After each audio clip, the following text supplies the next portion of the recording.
Hi everybody, it's Catherine. I'm here in Nqiningana and I just wanted to show you the school toilet situation. So this is what we're actually working on right now. We've had a few wonderful people who have donated funds for this project, so thank you so much.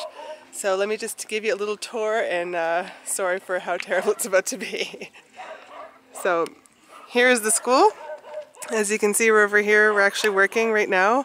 The new toilets are going here. This is the guys making some concrete.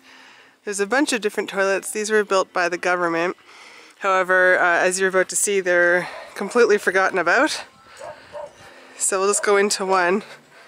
They're full, so they smell terribly.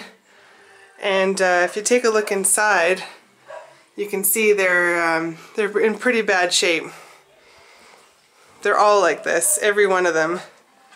Completely full, no seats. No doors. This door is actually falling off, and it's pretty terrible conditions for children to be using. So that's why we're actually building them. We're also going to build a hand washing station, and I just want to say thank you so much to everybody for supporting us on this project. This school is really important to all of us in this community, as all of our children are actually attending this school. And with your support, we're going to make it a lot better. So thank you so much, and see you later. Bye-bye.